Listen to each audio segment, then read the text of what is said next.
Dans l'épisode précédent, je tisse des images des derniers jours de mes arrière-grands-parents, Léa et Léibus, à partir de ce que j'ai trouvé. La création du camp d'internement de Drancy, où ils ont été internés à 1 an d'écart, jour pour jour. Ça me fait encore bizarre cette coïncidence.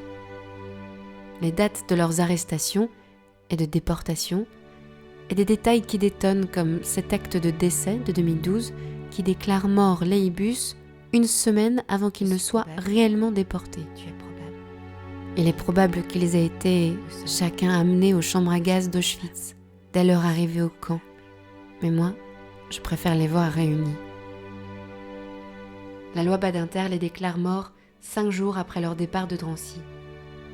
À défaut de connaître en détail le déroulement de leurs dernières heures, je me demande comment ils ont vécu les années qui ont précédé la guerre. Pourquoi venir en France ? Ont-ils cru y trouver asile ? Combien de temps ont-ils vécu en France et quels Français d'adoption ont-ils été ? Car mes arrière-grands-parents, avant d'être déportés, ont été des immigrés. Il est temps de faire un tour aux archives nationales, car selon la liste des archives qui m'a été remise par le mémorial de la Shoah, il y a une chance de trouver là-bas une trace de leur arrivée en France. Pour se représenter les archives nationales logées à Pierrefitte-sur-Seine, tout proche de Paris, un simple nombre, 450. 450 km linéaires de documents. Ça veut dire que si on alignait tous les dossiers et registres papier qu'ils conservent, on pourrait aller de Paris à Lyon sur un tapis d'archives, ou de Vesoul à Orléans, si on n'est pas Paris-centriste. C'est aussi précieux que démoralisant. Précieux pour la mine de documents pharaoniques, démoralisant car pour s'y retrouver, il faut lire des fiches de description de fonds d'archives. En gros, faire des recherches sur les fonds de recherche pour savoir où chercher et ensuite commencer les vraies recherches.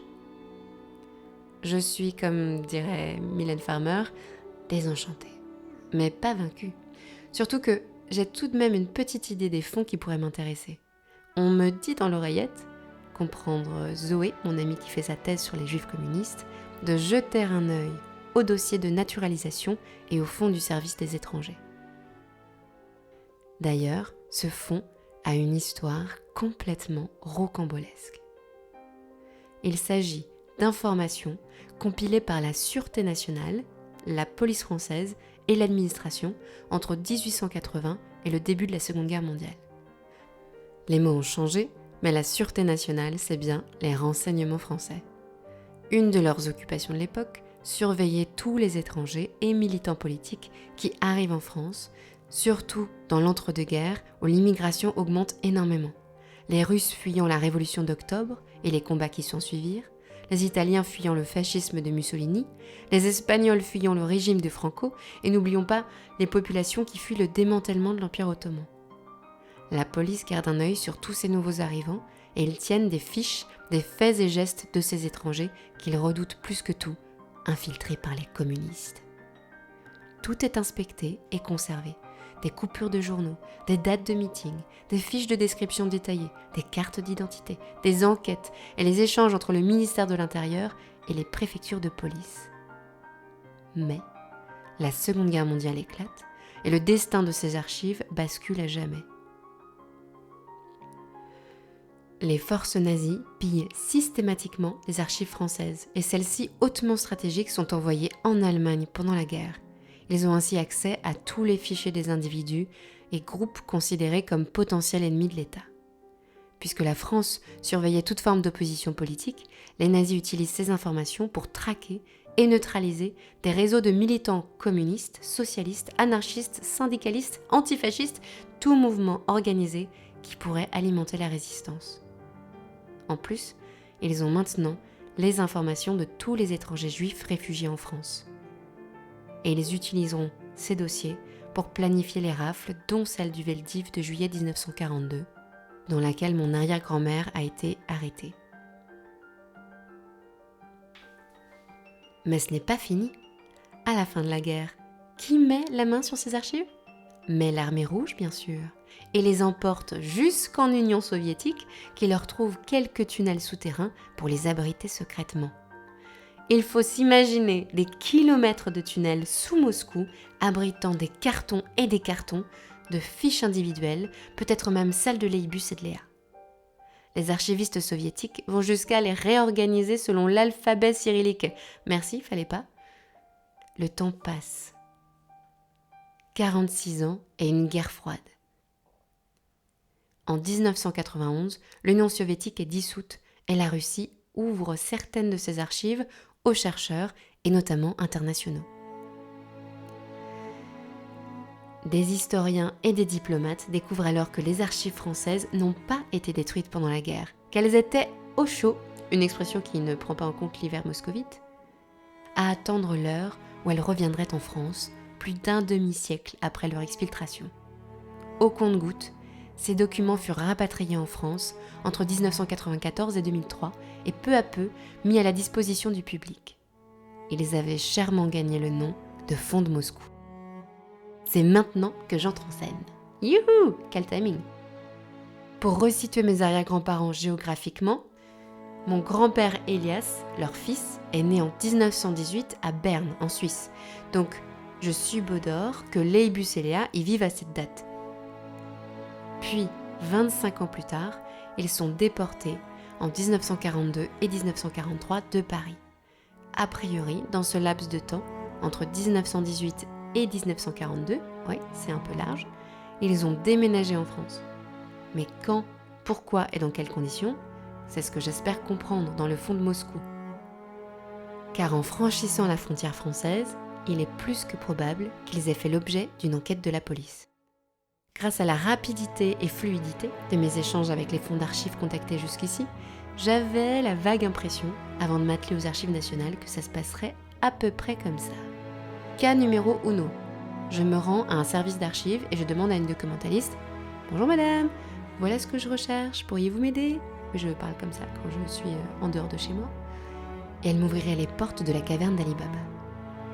À la limite de yeux, en accédant à une base de données en ligne, il me suffirait de taper Leibus Team, pop, son dossier individuel ressort, je le télécharge, c'est dans la boîte et je trouve le dossier de mes arrière-grands-parents.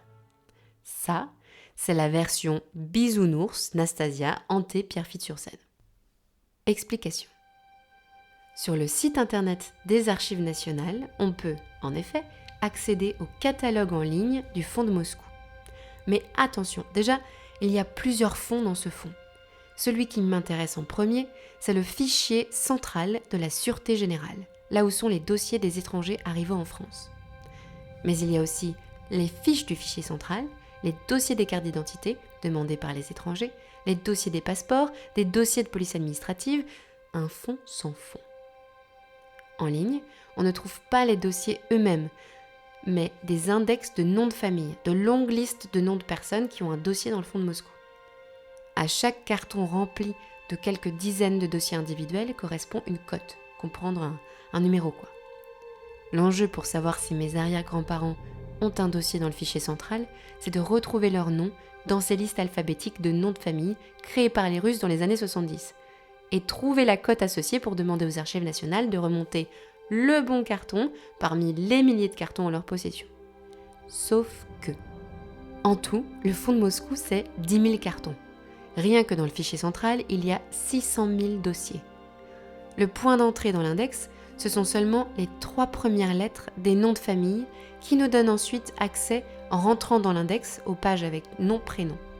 Je cherche à Tim, T-I-M, mais comme les fautes d'orthographe sont courantes et que je ne suis même pas certaine que mes arrière-grands-parents soient entrés en France avec ce nom, j'élargis à Tim, T-Y-M, T-H-I, T-I-E, car j'avais vu des noms de famille s'écrivant Thiem, T-I-E-M-E. Puis, comme le I français s'écrit en U en cyrillique, donc c'est l'alphabet russe, je regarde pour Tum également, T-U-M.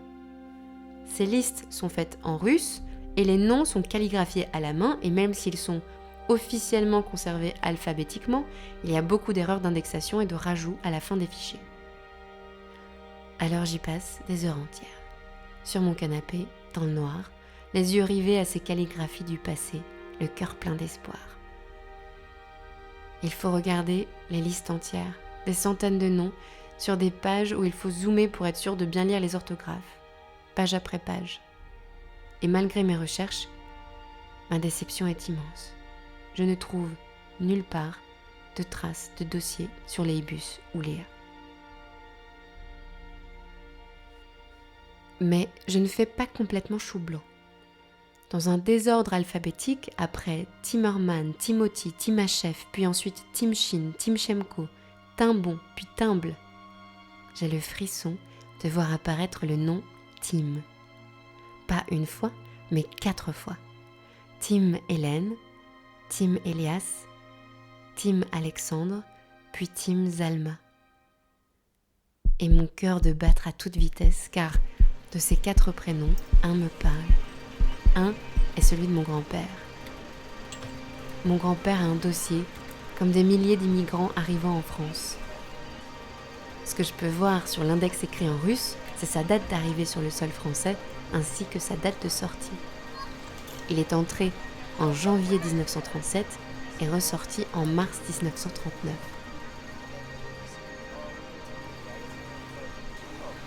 J'ai du mal à y croire.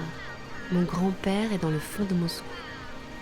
Je sais que ces archives ont indirectement servi à déminer les réseaux de résistants français et à créer plus facilement des fichiers juifs.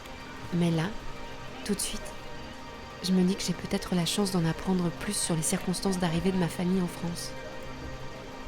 Alors, pourquoi mon grand-père, le fils de Leibus et Léa, a-t-il un dossier dans le fond de Moscou, ce fonds qui surveille les étrangers qui arrivent en France, notamment dans les années 1930 ? Eh bien, je l'ai dit, Coco n'est pas né en France, mais en Suisse, en 1918. Est-il venu avec ses parents en France ? Puis-je retrouver la date de leur arrivée grâce à la sienne ? Rien n'est moins sûr. Car l'histoire de mon grand-père Elias alias Coco porte la trace, si ce n'est d'une grande infamie, au moins d'un grand chagrin. Celle du sentiment de l'abandon parental. Un jour, on ne sait pas quand exactement ni la raison qui les a poussés à cet acte, mais Leibus et Léa ont confié leur fils à une famille protestante pour s'occuper de lui à leur place. Sont-ils trop pauvres ? Est-ce déjà trop invivable d'être juif dans ce monde ? Quitte-t-il la Suisse à ce moment-là alors qu'il est encore petit ? Peut-être avec l'intention de préparer une vie meilleure en France et de le faire venir ensuite ? L'ont-ils tout simplement abandonné à son sort en Suisse et eux d'essayer de recommencer ailleurs sans le poids d'un marmot en trop ? Berner le coco, coco de Pamponne, impoli, polisson, issoudant de poudra, drapeau en berne, Berner coco.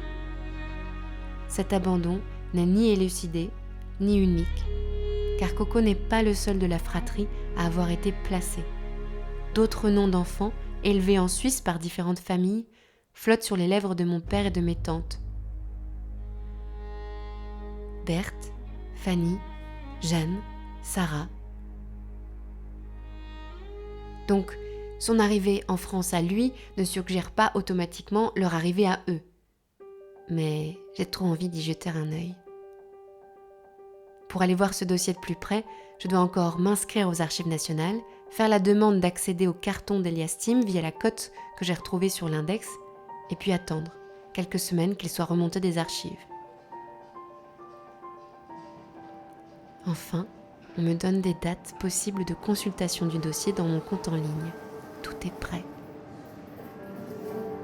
Le jour J, je me rends à Pierrefitte-sur-Seine. Le bâtiment est grand de plusieurs étages, blanc, moderne, comme sur pilotis. Encore une fois, comme au mémorial de la Shoah, j'ai du mal à trouver l'entrée. À ce stade, c'est peut-être moi qui ai un problème. À l'intérieur, je dois d'abord créer une carte de lectrice au service administratif, puis écouter les instructions pour rentrer dans la salle et enfin accéder au Graal. Enfin, aux documents. Pas le droit au stylo, qu'au crayon à papier, pas de sac à dos. On me donne un petit sac pour mettre mes affaires que je laisse dans un casier. Je suis fébrile et je dois faire 3 allers-retours au casier car j'ai gardé des choses sur moi que je n'ai pas le droit d'emporter. Un aller-retour pour un stylo-bille. Un aller-retour pour mon manteau que j'ai gardé car il fait froid. Et un pour ma gourde d'eau. Le rhume et la déshydratation, le prix à payer pour accéder au passé. Je me dirige vers le bureau central avec le numéro de la cote que j'espère consulter. Et on me tend un carton lourd de dizaines de dossiers et un numéro de table de lecture. Chaque table a sa loupiote, L'atmosphère est feutrée. J'ouvre le carton comme si je déballais un tableau de maître. Pour la première fois, je ne vois pas de scan, pas de mail, mais des papiers en vrai. La différence est énorme. Les dossiers apparaissent légèrement jaunis avec le temps. On ne devine pas qu'ils ont été brinque-ballés à travers l'Europe et à travers l'histoire. Certains dossiers sont très épais, remplis à ras-bord, et certains sont très fins. Je les passe un par un, le cœur tendu. J'ai très peur de tomber sur des dossiers vides, lapidaires. Je constate juste que les dossiers des communistes sont plus ventrus et je prie presque pour que mon grand-père soit encarté. Cela augmenterait mes chances de lever le voile sur sa vie et celle de ses parents. Rendu quasiment à la fin du carton, le dossier de mon grand-père apparaît enfin. Un gros Tim en lettres capitales. Un tampon du cabinet du directeur général de la Sûreté nationale. La date du 20 août 1937 et un tampon russe. Tim Elias, né le point d'interrogation 1918 à Berne. Entre parenthèses, polonais. Voilà ce que je peux voir sur le dossier. J'ouvre alors le dossier que la police française a constitué sur mon grand-père alors qu'il arrivait en France à l'aube de ses 19 ans. J'y apprends la date et le lieu de son entrée sur le territoire, le 27 janvier 1937 par Saint-Louis, ville d'Alsace collée à Bâle. Elias arrive en France avec un passeport polonais. Il a passé toute sa jeune vie en Suisse, mais la Confédération helvétique ne semble pas lui avoir octroyé la nationalité. Le passeport est délivré le 27 janvier 1937. Il part donc le jour même de l'octroi de son passeport. Départ précipité ? Il reçoit un visa restrictif, pas de ressources, formule 4, libellé, bon pour se rendre en France et en sortir par toute voie, nombre illimité de voyages pour 6 mois. C'est la première fois qu'il met les pieds en France.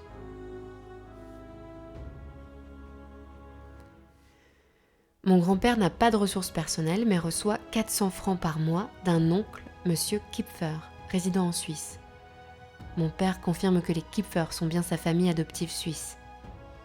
Plus loin, je lis « Il prend ses repas chez ses parents, demeurant au 8 rue Brantôme à Paris. » Ses parents. Donc, il est écrit noir sur blanc que mon grand-père, même s'il est élevé une partie de sa vie par des parents adoptifs en Suisse, déjeune ou dîne avec ses parents une fois en France. C'est donc qu'ils ont gardé contact, que Léa et Léibus ne l'ont pas complètement abandonné. Sont-ils partis en même temps que lui ? S'ils sont partis plus tôt, lui ont-ils envoyé des cartes ? Sont-ils venus le voir en Suisse ? À Paris, Coco, lui, habite au 8 rue des Archives. Pourquoi n'habite-t-il pas avec eux ? N'ont-ils pas les moyens, pas la place ? Du 8 rue des Archives au 8 rue Brantôme, il y a moins de 10 minutes à pied. Elias vient suivre les cours de l'école hôtelière et, information capitale, ses parents et 7 de ses frères et sœurs sont habilités à résider en France. 7 frères et sœurs ! Je ne crois pas en connaître autant. S'ils sont habilités, sont-ils tous en France ? La préfecture écrit « Il est vraisemblable que, malgré ces déclarations, Tim, ses études terminées, cherche à travailler en France où toute sa famille est fixée.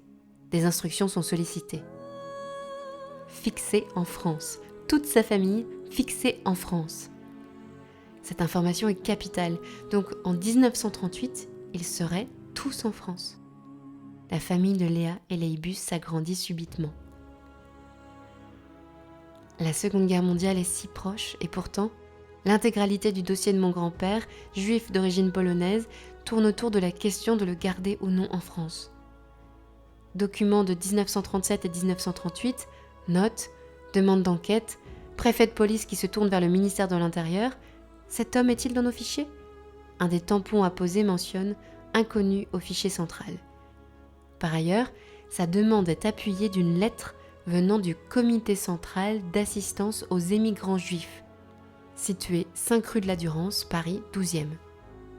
De la Durance et de l'endurance, il fallait sûrement en faire preuve pour défendre la cause des jeunes immigrés dans les années 30 auprès des institutions françaises. Le courrier appelle à la bienveillante attention du ministre sur le cas de Tim Elias. L'intéressé est né en Suisse, où il a résidé les 19 années de sa vie. Elias est né un 29 janvier. Au moment où il passe la frontière suisse pour la France, le 27 janvier 1937, il aura 19 ans dans 2 jours. Le comité central d'assistance aux immigrants juifs poursuit. Le jeune Tim a rejoint ici ses parents, ses frères et sœurs. Tous les membres de sa famille sont en position de carte d'identité en règle. Le père est marchand forain, gagne bien sa vie et est en mesure de subvenir aux besoins de son enfant. Autoriser notre jeune protégé à résider en France auprès de ses parents, voilà l'appel du comité central aux autorités françaises. Combien de lettres de ce genre ont-ils écrit au fil des années et combien ont visé juste et obtenu un dénouement positif. 4 mois après cette demande d'autorisation de séjour, et alors que tout paraissait en règle, l'administration demande à voir le dossier de carte d'identité de mon grand-père et la machine s'emballe. En raison de la nature restrictive de son visa, l'intéressé tombe sous le coup de la circulaire numéro 338 du 9 juillet 1937. Il est mis en demeure de quitter le territoire. Puis, précipitation de notes de service, plusieurs courriers partent le même jour. Enfin, une note nous éclaire. Suite au rapport concernant le ressortissant polonais Tim Elias, demeurant à Paris, 8 rue des Archives, j'ai l'honneur de vous faire connaître que je ne m'oppose pas à ce qu'une prolongation de séjour soit accordée à cet étranger sous réserve qu'il puisse, à la fin de ses études, réintégrer le territoire suisse. J'apprends que mon grand-père et sa famille avaient tous des cartes d'identité, et celles-ci valaient comme titre de séjour. Mais où sont-elles ? Et comment les retrouver ? Eh bien, dans le fond de Moscou, il existe un autre fond, les fiches du fichier central, où se trouvent 2071 boîtes de 1200 fiches en désordre, soit 2,5 millions de fiches de demande de carte d'identité. Si Leibus et Léa ont eu des cartes d'identité françaises, c'est là que j'en trouverai la trace. Mais, contre toute attente, quand je demande l'accès à ces archives, il m'est refusé. Ce refus tombe comme un couperet. Les archives sont fragiles. La direction des fonds m'écrit que le fonds est fermé pour des raisons matérielles de conservation. Et pire, qu'ils ont fait la recherche des noms de Leibus et Léa Tim et n'ont trouvé aucune fiche portant ces prénoms. Out of the night that covers me, black as the pit from pole to pole, I thank whatever gods may be for my unconquerable soul. Je partage ici une sorte d'épilogue. Pendant longtemps, je m'en suis tenue là, en pensant que c'était un point de non-retour. Mais, 3 ans plus tard, je suis repartie à l'attaque. Et par miracle, ma demande larmoyante a été exceptionnellement acceptée. Et contrairement à ce que m'avaient dit les archives des années plus tôt, cough, cough, ne croyez personne, soyez saint Thomas, allez toujours voir par vous-même, je découvre la trace d'une fiche pour Leibus. Dans l'heure, je vais pouvoir accéder à sa fiche. Je suis extatique, en béatitude mystique. Mais le destin s'acharne. Je comprends que je ne peux pas voir ces archives car elles sont en désamiantage et ne seront accessibles que dans 6 mois. Puis dans 6 mois, puis dans 6 mois, puis dans 6 mois, puis dans 6 mois. En 2025, cela fait maintenant quasiment 3 ans que j'attends d'accéder au fichier de carte d'identité. C'est la vraie nature de mes recherches. Yoda lui-même est descendu de sa montagne pour m'en parler. Il m'a dit « De patience et de lâcher prise, ta quête spirituelle, tu embrasseras. » Bon, à l'époque, je ne sais pas encore le chemin qui m'attend et je suis très déçue. Je décide de rappeler les archives nationales. Au téléphone, on m'aiguille ailleurs, vers les dossiers de naturalisation. L'archiviste fait la recherche en direct et me dit qu'il existe bien un dossier pour mon grand-père. Elle me propose de chercher le numéro dans les décrets originaux pour que je puisse ensuite faire une demande de consultation en ligne. Cela prendra 2 à 3 semaines. Si mes arrière-grands-parents ont été naturalisés, leur numéro de dossier sera sûrement dans celui de mon grand-père. Mais elle ne trouve pas d'autre dossier de naturalisation au nom de Tim. Décret du 1er juillet 1947, du journal officiel du 20 juillet 1947, Elias Tim, représentant de commerce, marié le 31 mai 1946 avec ma grand-mère Raymonde à Vincennes, est naturalisé le 1er juillet 1947, un peu plus de 10 ans après son arrivée en France, dont 6 ans passés dans la Légion étrangère. Et ce document, établi juste après la guerre, est une mine d'informations. D'abord, mon grand-père liste par leur nom 5 de ses frères et sœurs. Jeanne, Hélène, Armand, Bernard et Berthe. Il écrit qu'ils sont tous nés à Berne en 1917, 1919, 1921, 1923, 1926. Quasiment un sans faute sur les années impaires, tous les 2 ans. Léa et Leibus sont donc encore en Suisse en 1926. Il écrit aussi que tous sont de nationalité polonaise, excepté Bernard, français par naturalisation. À l'époque du dossier, il écrit que Berthe et Jeanne seraient en Suisse, Bernard militaire en occupation en Allemagne, Armand a été déporté, et pour Hélène, il met un point d'interrogation. Il semble avoir perdu sa trace. Armand, déporté. Au mémorial de la Shoah, le nom de Sheyatim est inscrit sur le mur, son nom yiddish. Prénom français, Armand. Prénom allemand, Hermann. En demandant les dossiers de Léa et Leibus, j'ai toujours demandé aussi pour lui. Il est né le 25 mai 1922 à Berne et a été déporté de Drancy le 14 septembre 1942. Mais pour le reste, les dossiers sur lui sont toujours vides. Ma tante pensait qu'il avait été cheminot et qu'il avait été déporté à cause d'une potentielle opération de résistance. J'ai demandé aux archives du personnel de la SNCF, mais ils ne l'ont pas trouvé dans leurs archives. Dans son acte de déportation, il est écrit qu'il était tapisseur. Je n'ai rien trouvé d'autre sur lui. Il est parti dans le convoi numéro 32. Il avait 20 ans. Dans le dossier de naturalisation, Coco reporte que Leibus est né en Russie, point d'interrogation. Ce qui est techniquement vrai, on l'a vu dans le 2e épisode. Et Léa née en Suisse, point d'interrogation. Le mystère continue de planer sur les origines de Léa. Est-elle née en Suisse, comme indiqué par son fils, ou en Pologne, comme l'indique son acte de déportation ? Cette connaissance sommaire de l'origine de ses parents illustre plus que tout le peu de temps qu'ils ont partagé ensemble. Est-il vraiment venu à ses repas aux 8 rue Brantôme ? Et venait-il faire meilleure connaissance avec ses frères et sœurs ? Leibus et Léa ne parlaient-ils pas de leurs enfances respectives ? Dans les points d'interrogation de mon grand-père interrogé sur sa famille, se logent toutes nos questions à nous, 80 ans plus tard. Comment aurions-nous pu savoir qui ils étaient si lui-même n'a que des informations parcellaires à leur sujet ? Pourtant, il a su le ton de leur voix, leur visage. Il a partagé des moments simples, peut-être quelques célébrations, des engueulades sûrement aussi. Leur a-t-il reproché son placement chez les Kipfer en Suisse ? Puisque ma grand-mère nous a parlé de la photo de Leibus en habit de cosaque, ils se sont rencontrés dans cet intervalle de temps, juste avant la guerre. Ont-ils apprécié leur future belle-fille française catholique ?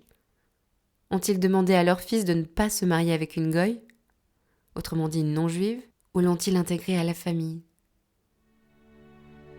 Ma grand-mère semblait avoir apprécié ses beaux-parents. Elle disait d'eux « C'était de pauvres gens, mais gentils. C'était de pauvres gentils. » Elias, dans son dossier de naturalisation, répond ensuite à un questionnaire serré. Pour quel motif sollicite-t-il sa naturalisation ? Pour se fixer définitivement en France. Entretient-il encore des rapports avec le pays dont il possède la nationalité ? Il écrit que non. Il n'a donc plus de tantes et d'oncles ou de grands-parents en Pologne ? Paraît-il avoir perdu tout esprit de retour dans son pays ? Oui. Quelles ont été ses occupations et son attitude pendant les hostilités de 1939-1940 et pendant l'occupation ? Il répond qu'il a été engagé volontaire à la Légion étrangère pour 5 ans depuis le 1er mars 1939. Et il n'a pas fait son service militaire en Pologne puisqu'il vivait en Suisse étant jeune. A-t-il appartenu à une unité combattante ? Il a fait partie de la première armée française, a combattu en 1942 et 1943 en Tunisie où il a été blessé et en 1945 en Allemagne. Peut-il être considéré comme complètement assimilé ? Bien assimilé. A-t-il conservé ses coutumes nationales ou a-t-il adopté nos usages ? Nos usages. Comprend-il et parle-t-il couramment et de façon correcte notre langue ? Oui. Fréquente-t-il des Français ou des étrangers ? Des Français. Son degré d'instruction ? Brevet supérieur et diplôme commercial en Suisse.